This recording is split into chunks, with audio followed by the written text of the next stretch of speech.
है, लेकिन ऐसे देखा जा रहा है और this is the reality, because हमें इंसानों के लिए कोई इंसानियत नहीं है, हमें अपने लिए कोई इंसानियत है, हम अपने साथ लॉयल नहीं है तो अपने मुल्क के साथ क्या खाक होंगे। तो जिस भी गंदी नज़र से देखा जाता है, आई बिलीव कि बिल्कुल सही देखा जाता है। पाकिस्तानियों को टेररिस्ट क्यों बोला जाता है?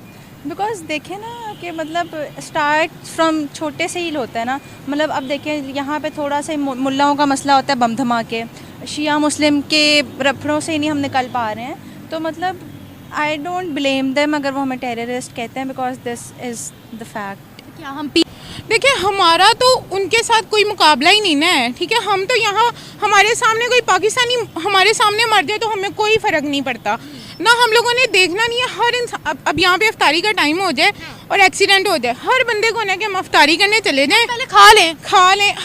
हम सेल्फिश है ना, हम अपना सोचेंगे, ठीक है। और आप यकीन करें कि मैं उज़्बेकिस्तान गई थी, मेरा मैच रेसलिंग का वहाँ मैच था, और जब हम वहाँ जा रहे हैं, आपकी अपीयरेंस को देख के जो आपकी रिस्पेक्ट है ना, अगर आपने वहाँ बता दिया कि हम पाकिस्तानी हैं, उन्होंने कहना भाई जी ज़रा साइड पे आ जाएं, आप साइड पे, पीछे वाले को आने दें। तो मैच खेलने गई थी, आपके साथ भी हुआ?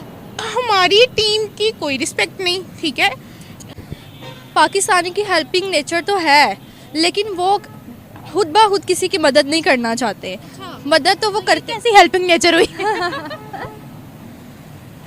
क्योंकि मतलब हम है ना, अब हम आते जाते हैं, अगर किसी को हमारी मदद होती है तो हम करते हैं, लेकिन अब देखा जाए वर्ल्ड वाइड की बात करें तो जितना इंसान खुद कर सकता है वो तो करता है ना। जितने उसमें यही है कि जब हम मतलब अगर मैं आपके साथ कुछ बुरा करूँगी तो आप भी टाइम नहीं लगाएंगे मेरे साथ बुरा करने में, और यही हुआ है। हमने 5 मिनट के साथ ज़्यादतियाँ की हैं जिनकी आज अल्लाह ताला की तरफ से हमें सज़ा मिल रही है। अब ज़्यादतियाँ मैं इसकी डिटेल में तो नहीं जाऊँगी, लेकिन देखें ना, ये अल्लाह का कानून है, आप किसी के साथ बुरा करो वो पलट के आपके ऊपर आता ही आता है, लाजमन आता है। अब पूरे मुल्क में, पूरी दुनिया में देख लें, किसी के साथ ज़्यादतियाँ हो रही हैं, ज़लज़ले आते हैं मुसलमान मरते हैं, कोई भी नेचुरल डिज़ास्टर आता है मुसलमान ही क्यों मरते हैं? अंग्रेज़ों ने क्या किया है? उन कम्युनिटी मरती है। नहीं, अब देखें तुर्की में ज़लज़ला आया, क्रिश्चियन भी मरे, उनकी तादाद, आप मुसलमानों और उनकी रेशो उठा के देख लें, ज़मीन आसमान का फ़र्क है। अमेरिका में अर्थक्वेक्स आते हैं, मुसलमान मरते हैं, उनकी 1% मरते होंगे। तो यही है ना, अल्लाह का अज़ाब मुसलमानों पे आया हुआ है। यानी बाकी कम्युनिटीज़ पर नहीं आता है, लेकिन उन पे इतना नहीं आता। हमारे करतूत उठा के देख लेना, बादशाहों के ज़माने से क्या वो अयाशी पसंद थे।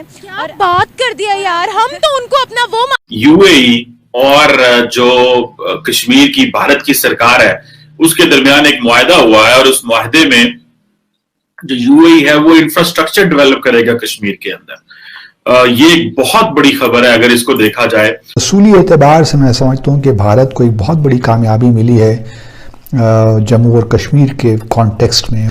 अब जब ये मेमोरेंडम ऑफ अंडरस्टैंडिंग पे दस्तखत हो गए हैं तो बिल्कुल वाज़ेह करता है कि हमारी अब जो है ये मामला हमारे हाथ से निकलता जा रहा है। आप कानून के तहत काम करें, आइन के तहत। जो legal framework order Yahya Khan ने खुद एस्टैब्लिश किया था, उसी के तहत इलेक्शंस हुए, उसी के तहत अवामी लीग इलेक्शन जीत चुकी थी, और फिर तुम उनको इख्तिदार नहीं दे रहे हो। ये बदमाशियां जो है उस वक्त भी उन्होंने की, और जैसे आपने कहा, ये अनफॉर्चुनेटली इन्होंने उस बेइज्जती से, उस मैसेकर से कुछ भी नहीं सीखा। अभी भी वो वही हरकतें कर रहे हैं। अभी यहां आकर पीटीआई का मैंडेट इन्होंने चोरी किया, इन चोर डाकू लुटेरे गुंडों को दोबारा पाकिस्तान पर मुसल्लत किया। 2 साल में इन्होंने जो पाकिस्तान की इकोनॉमी का हजर किया, जो पॉलिटिकल जो कंफ्यूजन क्रिएट कर दी है, इस वक्त जो पाकिस्तान में अफरा तफरी है, अब वो दोबारा पाकिस्तान को उसी डायरेक्शन में लेके जा रहे हैं। और लगता ऐसे है कि ये लोग चाहते हैं कि पाकिस्तान टूटे, क्योंकि ये अमेरिका का एजेंडा है और ये अमेरिका के एजेंडे के तहत काम कर रहे हैं। तो इसलिए अब पाकिस्तानी अवाम को ये फैसला करना होगा कि क्या वो इन गुंडों को, इन डाकू लुटेरों को, इन कातिलों को, उजरती कातिल जो हैं, जिनको अगर डॉलर मिले तो वो अपनी माँ बहनें भी बेचते हैं, ये डॉलर्स की खातिर कुछ भी करने के लिए तैयार हैं। तो अब पाकिस्तानी अवाम ने ये फैसला करना है कि क्या वो अपने हुकूक के लिए खड़े होंगे, इन डाकू लुटेरों से छुटकारा हासिल करने के लिए, इनको शिकस्त देकर पाकिस्तान में एक इंसाफ पर मबनी जो है माशरा कायम करेंगे या नहीं करेंगे, ये पाकिस्तानी अवाम पर है, और ये उनके लिए लम्हा फिक्रिया है। बहुत शुक्रिया। आदिल।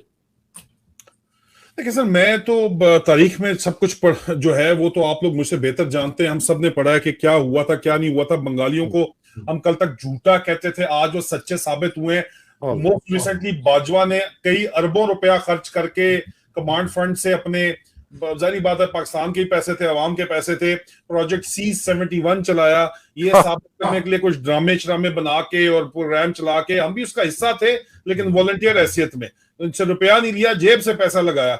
ये जो 30 लाख और 3 लाख का जो फर्क है वो सामने जरूर हम लेके आए। लेकिन सर बात यह है कि इन्होंने कहा कि जी वो सियासतदानों का कसूर था सारे का सारा। सर मैं आपको एक बात बताता हूँ, 1995 में मैं फौज ज्वाइन करने की तैयारी जब कर रहा था ISSB की, ये मैंने जाना था, तो वालिद साहब के कोर्समेट थे, वो उनके पास हम जाया करते थे। वो उन्होंने जो है वो बेस सप्लाई डिपो कमांड कर रहे थे उन पिंडी का, तो कहते थे मेरे पास आ जाया करो, पढ़ा करो, अखबारें पढ़ा करो, और मोटिवेशनल लेक्चर वगैरह वो अरेंज कराते थे हमको, लड़के थे हम। अच्छा ठीक है।